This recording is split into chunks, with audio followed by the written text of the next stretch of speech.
যেদিন আপনি মারা যাবেন, এই দুনিয়া থেকে বিদায় নিয়ে চলে যাবেন, আপনার কাফনের মধ্যে মনে হয় বিশাল বড় একটা পকেট আছে। আছে? ওই কাপড়ের মধ্যে মনে হয় যে ব্যাংকের টাকাগুলো রয়েছে আপনাকে দিয়ে দেওয়া হবে। দেবে? দিবে না। শুধু আপনি একটা সাদা কাপড় পরে চলে যাবেন এই দুনিয়া থেকে। যেই টাকাগুলো রয়েছে তারা নিয়ে আপনার সন্তান যারা রয়েছে, আপনার বিবি বাচ্চারা তারা গ্রহণ করবে। তারা আবার কি করবেন, বেশি টাকা কাম পাওয়ার কারণে আরো অকাম বেশি করবে। আর কবরের মধ্যে আপনি শুয়ে থাকে, একবারে রকেটের মতো ট্রান্সফার হয়ে কবরের মধ্যে আপনার সেই সোয়াবের ভাগিদার পাবেন। কারণ এর মূল হোতা তো আপনি তো অবৈধ পথে টাকা ইনকাম করে রেখে গিয়েছেন।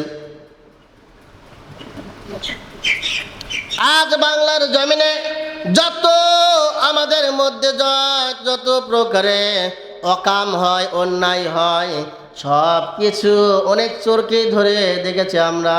অনেক চোরের জবান থেকে বের হয়ে যায় যে আমার যা করেছি ভাই, জীবনেও চুরি করতাম না, কিন্তু পেটের জ্বালায় চুরি করি। বলে না? বলে কি না যে আমি পেটের জ্বালায় চুরি করি? আপনাকে কে বলেছে পেটের জ্বালায় চুরি করতে? কে বলেছে পেটের জ্বালায় ঘুষ খাইতে? কে আপনাকে বলেছে অন্যায় পথে চলতে? ছোট্ট একটা এক্সাম্পল দিয়ে আমি শেষ করে দেব। 21 বাজে, যেহেতু বৃষ্টি হলো, সবাই কি আছে? 1-2 মিনিট পিছনে গেলে সমস্যা? আচ্ছা, একবার সুলাইমান পয়গম্বরকে যেখানে প্রশ্ন করলে আল্লাহ রব্বুল আলামিনের কাছে বলতেছেন, আল্লাহ রব্বুল আলামিন আপনি যে বলেন আপনি যা কিছু সৃষ্টি করেছেন জীবজন্তু সবাইকে খাবার দেন, তা আমি সুলাইমান পয়গম্বরের খুব ইচ্ছা আপনার এই সমুদ্রের মধ্যে যে সকল মাছ আছে, কীট পতঙ্গ, পোকা মাকড় আছে, এদেরকে একদিন আমি খাওয়াবো। সঙ্গে সঙ্গে আল্লাহ বললেন, সুলাইমান তুমি তোমার বর্ডার অতিক্রম করেছো, কখনোই পারবা না। সুলাইমান নবী আবার বলতেছেন, আল্লাহ এক সন্ধ্যা আমি খেলাবো না, ওই সমুদ্রের মধ্যে পোকাগুলো বাদ দিলাম, অন্তত যে সকল মাছগুলো রয়েছে সেই মাছগুলাকে এক সন্ধ্যা আমি খাওয়াবো। আল্লাহ বললেন, সুলাইমান তুমি পারবা না। এরপর আবার সুলাইমান বলেন, আল্লাহ না আমি খাওয়াবো, আপনি আমার আরজিটা পূরণ করুন। তখন আল্লাহ বলতেছেন, সুলাইমান তোর দোয়া আমি কবুল করে নিলাম। কি করলাম? তোর দোয়া আমি কবুল করে নিলাম, যা। তবে আমি সমুদ্রের মধ্যে যা যতগুলো মাছ রয়েছে তা না, তার মধ্যে থেকে একটা তিমিকে তোর বাড়িতে পাঠিয়ে দেব দাওয়াত খাওয়ার জন্য, যা খাবার রেডি কর। সুলাইমান পয়গম্বর 40 দিন যাবত খাবার রান্না করতেছে আর জমা করতেছেন। 40 দিন খাবার রান্না করে জমা করার পরে আল্লাহ যখন একটা তিমি মাছকে পাঠাই দিয়েছেন, সুলাইমানের জমা করা 40 দিনের খাবার এক গাছেই খাই ফেলে দিয়েছেন। খাবার সব খাওয়ার পরে এবার বলতেছেন, হে সুলাইমান দাওয়াত দিয়ে কি অপমান করবে? বলে কেন? মাত্র তো 1 লোকমা খাবার আমাকে দিলে, আর খাবার কোথায়? সঙ্গে সঙ্গে সুলাইমান নবী বলতেছেন, এ কি অবস্থা, 40 দিনের খাবার সব তুমি একবারে খাই ফেলাইছ। তখন তিনি বলতেছেন, হে সুলাইমান পয়গম্বর এইরকম 5 থেকে 10 লোকমা খাবার আমার মালিক আমাকে প্রতিদিন খাওয়ায়। সুবহানাল্লাহ। সঙ্গে সঙ্গে সুলাইমান পয়গম্বর সিজদার মধ্যে পড়ে গেলেন আর বললেন, মালিক আমার ভুল হয়েছে, আমি বুঝতে পারি নাই। এত পরিমাণ খাবার যদি সমুদ্রে একটা তিমিকে আল্লাহ দিতে পারে, আপনার এতটুকু পেট সেটা খালি রাখবে আল্লাহ কিভাবে? আপনি কেমন করে এটা বুঝে নিলেন? অতএব আল্লাহ যেহেতু আপনার খাবার বরাদ্দ করে রেখেছে, আল্লাহর বিরুদ্ধে গিয়ে যদি আপনি ঘুষের পথে কামাই করেছেন, অসৎ পথে চুরি ডাকারি করে কামাই করেছেন, আপনি এসব আল্লাহর বিরুদ্ধে গাদ্দারি করলেন, এর বিরুদ্ধে কিন্তু আপনার এর জন্য হাসরের ময়দানে কঠিন মুসিবতের মধ্যে পড়তে হবে। অনেকেই বলি যে আমরা মানতে পারি না হুজুর, অল্প কামাই অল্প কামাই, বাড়ির মধ্যে একটা কাল নাগিনী আছে, পোষায় না, সারাক্ষণ কানের কাছে জ্ঞান গুণ করে, আমার এই নাই সেই নাই, অমুক এই কিনলো, ফ্রিজ কিনলো, কিন্তু তুমি কেন পারো না, নানান ধরনের কথা কয় হুজুর, যার জন্য বাধ্য হয়ে এই অন্যায় পথ আমি বেছে নিয়েছি। ও যুবক, তুমি কখনো চিন্তা করে দেখেছো তুমি মারা যাওয়ার পর সর্বপ্রথম ওই কাল লাগিনেই তোমাকে ঘরের দরজা থেকে বের করে দিবে, সরাও, এই লাশকে আর আমার ঘরের মধ্যে রাখো না। তোমার ওই প্রাণের বিবি তখন আর তোমাকে ঘরে রাখবে না। কার জন্য এসব অন্যায় করতেছো? বিশ্বাস না হয় তাহলে কখনো কি চিন্তা করে দেখেছেন আপনি, বীজ যেটা রোপণ করলেন সামান্য একটা ধান, কয়টা, একটা ধান থেকে একটা গাছ গজাইল, ওই একটা গাছ থেকে আবার অনেকগুলো গাছের পয়দা হলো, ওই অনেকগুলো গাছের মধ্য থেকে আবার অনেকগুলো ধানের সীসা বের হলো, অনেকগুলো ধানের সীসার মধ্য থেকে আবার অনেকগুলো ধান তৈরি হলো। একটা থেকে কতগুলা পাইলেন? অনেকগুলা পাইলেন, এক মুঠ পরিমাণ আপনি ধান পাইলেন একটা বীজ দিয়ে। আপনার কি ক্ষমতা রয়েছে একটা ধান থেকে আপনি আর একটা ধান তৈরি করার? না না না, আপনি সামনে খাবার পাইছেন কর্মা বিরিয়ানি আর চিকন চাউলের ভাত পায়া পেট ডাসে খাবার বসান দিয়েছেন। কখনো কি আপনি চিন্তা করে দেখেছেন যে আপনি খাবারগুলো খাইতেছেন, প্রত্যেকটি চাউল থেকে ধান থেকে যে চাউল আপনি হইল, ওই চাল থেকে আবার আপনি একটু পানি দিয়ে গরম করলেন, এর মধ্যে ভাত আল্লাহ বানাই দিলা, একটা চাউল থেকে একটা ভাতে পরিণত করলো এত সহজে। মনে করছেন আগুন দিলেন আর পানি দিয়ে জাল দিলেন আর ভাত হয়ে গেল? না না না, হাদিস শরীফের মধ্যে আছে একটা খাদ্য দানা, একটা ভাত থেকে, একটা চাল থেকে একটা ভাতে রূপান্তরিত করতে 70,000 ফেরেশতা কাজ করে। কয় হাজার ফেরেশতা? কয় হাজার? 70,000 ফেরেশতা কাজ করে একটা চালকে ভাতে রূপান্তরিত করতে গিয়ে। আর সেই খাবার, সেই ভাত আপনি খাইলেন, খানার শুরুতে আল্লাহর শুকরিয়া আদায় করলেন না, আল্লাহর প্রশংসা করলেন না, খাবারটা খেয়ে উঠে চলে গেলেন, তারপরও আপনি আল্লাহর শুকরিয়া আদায় করলেন না, প্রশংসা করলেন না। তে আপনার পেটে আলসার আর ঘা আর ডায়াবেটিস হবে না, তে কার হবে? কার হবে? আল্লাহ রব্বুল আলামিন এত নিয়ামত দিয়েছে আপনাদেরকে খাবারের জন্য, বান্দা খা। আবার আরেকটি আয়াতের মধ্যে বলেছেন না, কি বলেছেন? খা, আবার না, খা না। যদি আপনার যেগুলো হালাল সেগুলো আপনার খান, আর যেগুলো আপনার জন্য হারাম করে দিয়েছেন সেগুলো খান না। এর নামই হচ্ছে খানা। খানা আপনি খাওয়া দাওয়া করতেছেন পেট দেশে। রাসূলুল্লাহ সাল্লাল্লাহু আলাইহি সাল্লাম বলেছেন, ও আমার উম্মতেরা, তোমরা যদি সুস্থ থাকতে চাও, কি থাকতে চাও? তোমরা যদি সুস্থ থাকতে চাও তাহলে তোমরা খাবার খাইবে। খাবার খাওয়ার আমি একটা নিয়ম রসুল বানিয়ে দিলাম। এই আমি রসুলের নিয়ম মোতাবেক তোমরা যদি খানা পিনা করতে থাকো তাহলে জেনে রাখো তোমার জীবনে কখনো তোমাদের জীবনে কখনো গ্যাস্ট্রিক হবে না। কি হবে না? গ্যাস্ট্রিক হবে না। কখনো তোমার বদহজম হবে না, কখনো তোমার আলসার হবে না, এমন বড় বড় যেগুলো রোগ রয়েছে সেগুলো তোমার হবে না। খাবার খাওয়ার নিয়ম রসুল দিয়ে দিলেন। তোমার পেটটাকে তুমি 4টা ভাগ করো। কয় ভাগ? 4 ভাগ করো। 4 ভাগের মধ্যে 1 ভাগ খাবার খাও। কি যাবে? 1 ভাগ খাবার খাও আর 1 ভাগ তুমি পানি খাও। কি খাও? 1 ভাগ খাবার খাবে আর 1 ভাগ পানি খাবে। থাকলো আর কয় ভাগ? 2 ভাগ। দেখলো এই 2 ভাগের মধ্যে 1 ভাগ তুমি রেখে দাও। তোমার কোনো মুসলমান ভাই যদি তোমাকে দাওয়াত দেয়, তাকে তার দাওয়াতটা গ্রহণ করার জন্য তুমি রেখে দাও। থাকে আর কয় ভাগ?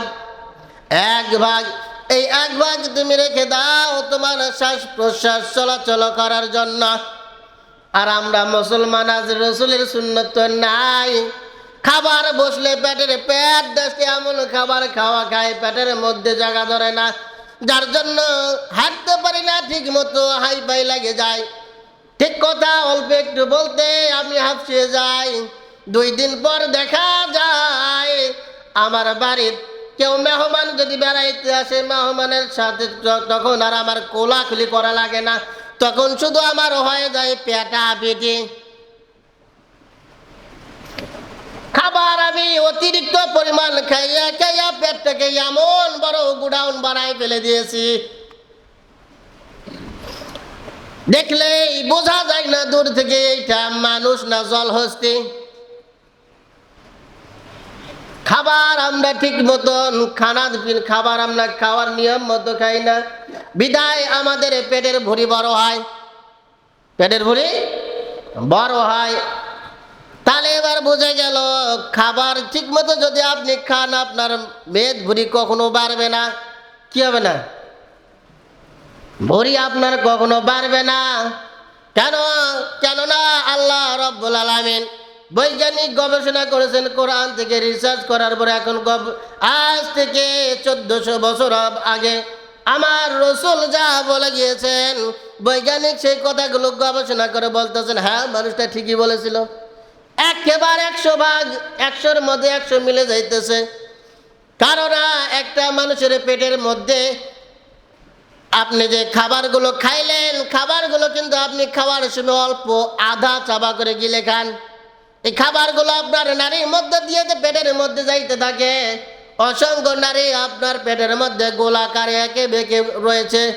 এই নারীগুলোতে ধীরে ধীরে খাবারটা আপনার যায়, একটা মেশিন রয়েছে, সেই মেশিনটার কাজ হচ্ছে 24 ঘন্টা আপনি যা খাইবেন সেগুলোকে শুধু হজম করবে। কি করবে? হজম করাবে।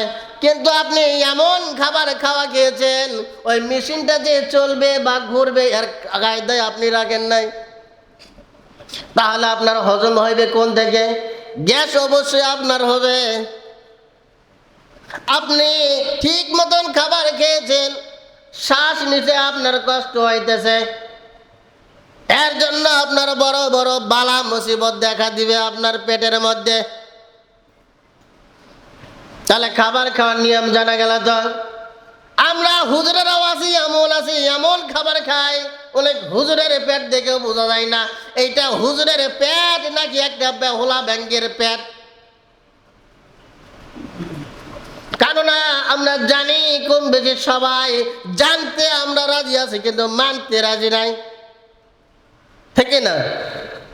এই কথাগুলো আমরা জানি না, কম বেশি সবাই জানে কিন্তু মানি না আমরা, তাই না? আল্লাহ রাব্বুল আলামিন আপনার এই কণ্ঠনালীর মধ্যে একজন ফেরেশতাকে নিয়োজিত করে দিয়েছেন। ওই ফেরেশতার কাজ শুধু হচ্ছে আপনি যেগুলো খাবেন সেগুলো আপনার মুখ থেকে জিহ্বার গোড়া থেকে টেনে নিয়ে গিয়ে আপনাকে পেটের ভিতরে ঢেকে দিয়ে ভিতরে নামাই দিবে, ওই ফেরেশতার কাজ। এখন ওই ফেরেশতা যে খাবারগুলো আপনার মুখ থেকে পেটের ভিতরে দিয়ে দেয়, যে ফেরেশতা, ওই ফেরেশতার কাজ হচ্ছে আপনি যা খান না কেন আপনাকে পেটের ভিতরে নিয়ে দিবে।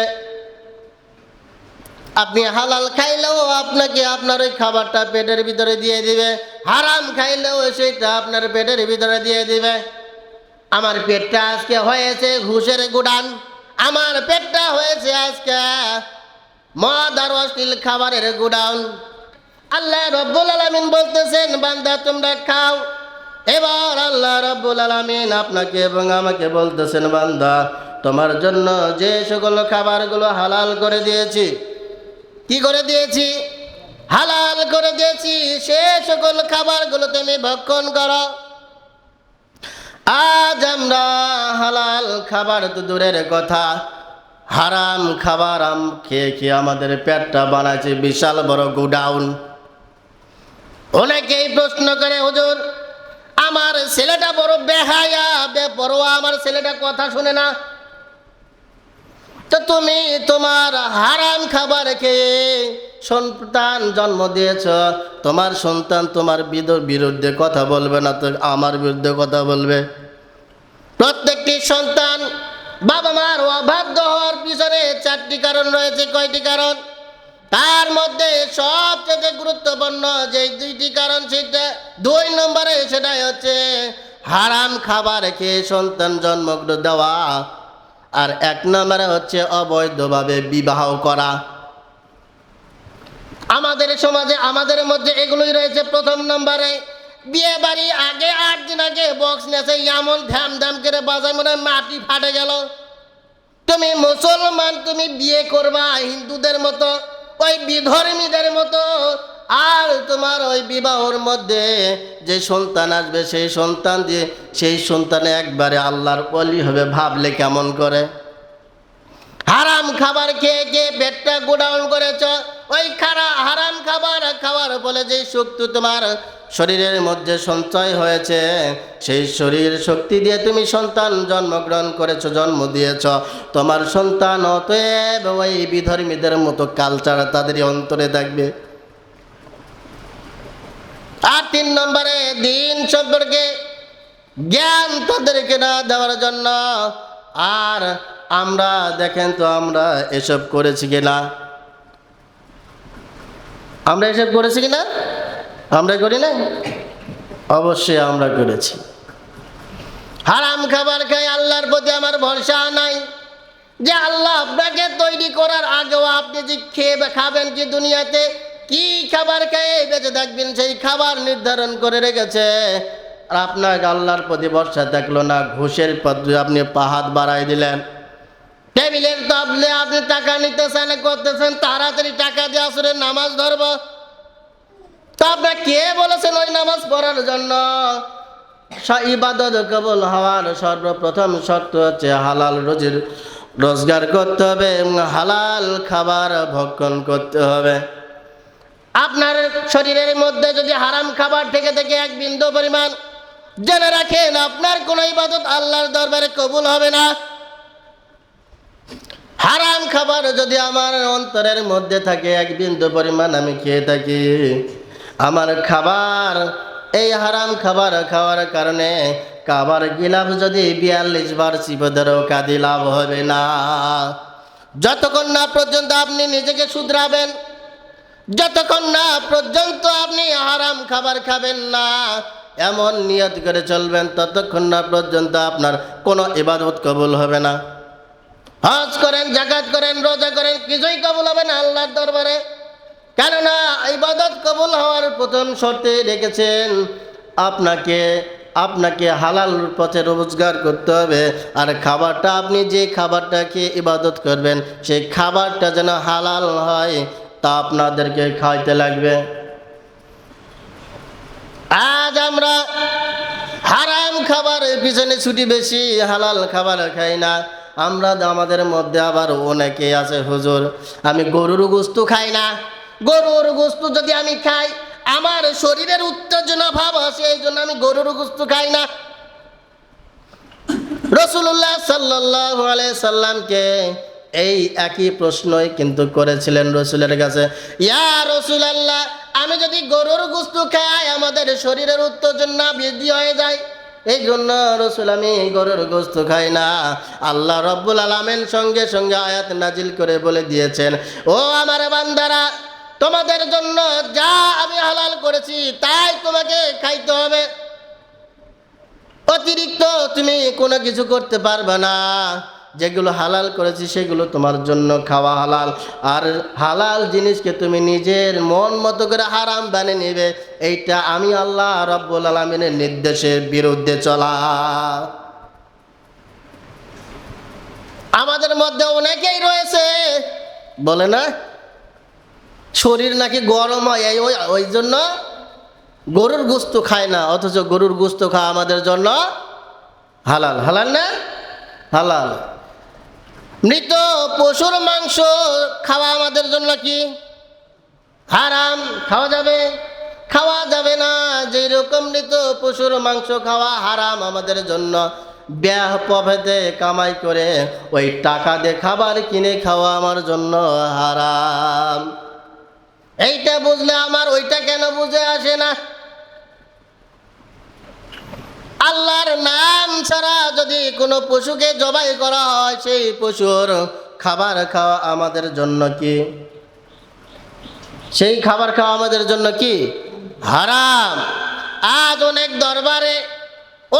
দরবার বাংলার জমিনে রয়েছে, যেই দরবারে ইয়ালি বাবা করে গরু জবাই করা হয়। সেই গরুর গোশত আপনার জন্য তখন হালাল না হারাম? কখনো আপনি চিন্তা এসব করেন না তো, কখনো ভাবেও দেখেন না যেই সন্তানের জন্য আপনি হারাম পথে উপার্জন করতেছেন, আপনার ওই হারাম পথে উপার্জন করার জন্য আপনার সন্তানকে তো আপনার বিরুদ্ধে চলে যাইতেছে।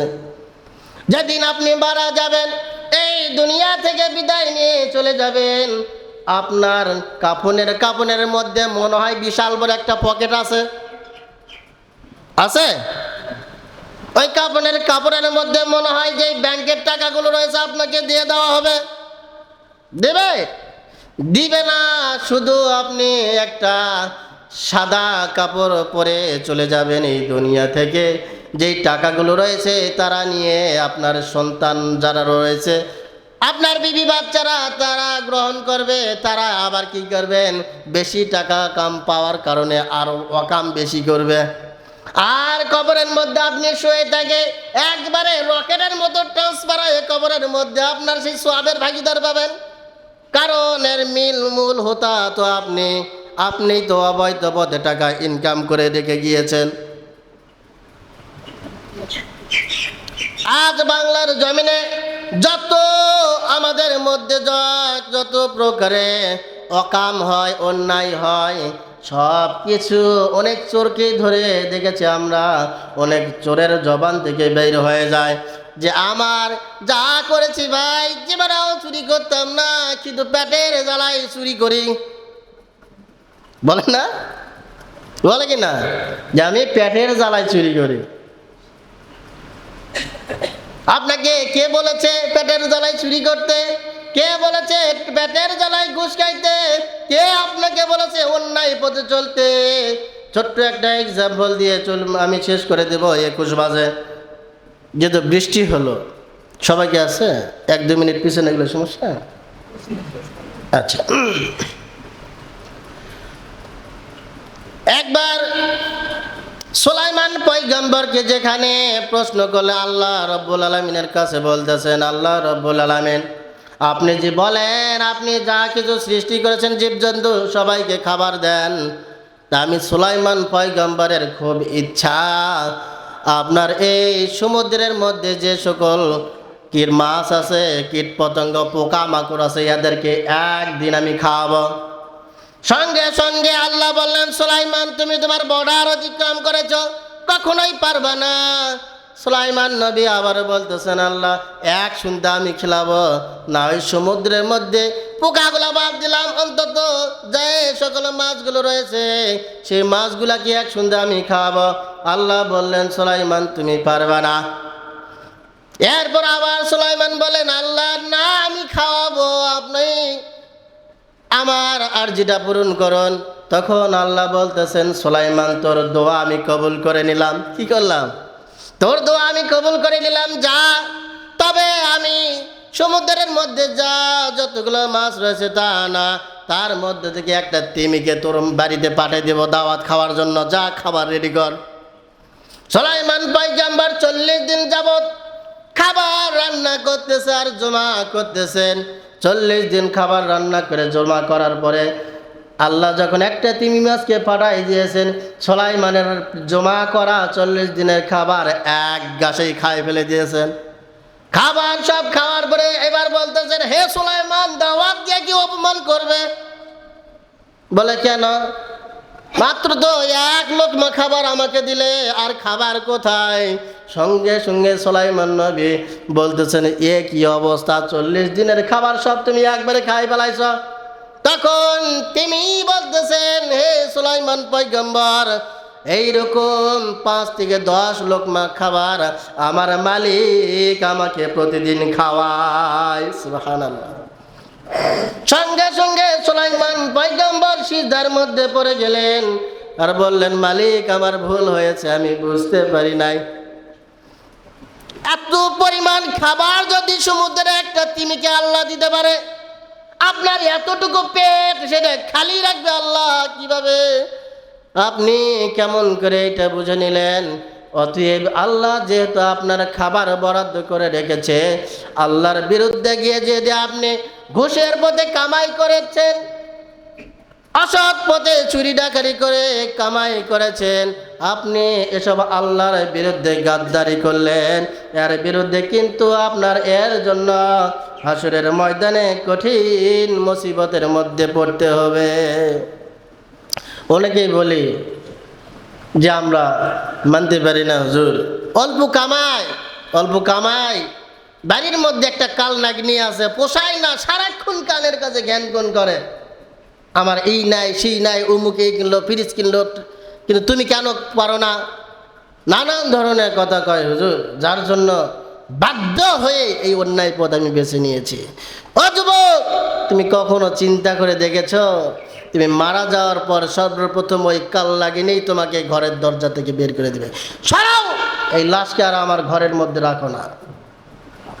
তোমার ওই প্রাণের বিবি তখন আর তোমাকে ঘরে রাখবে না। কার জন্য এসব অন্যায় করতেছো?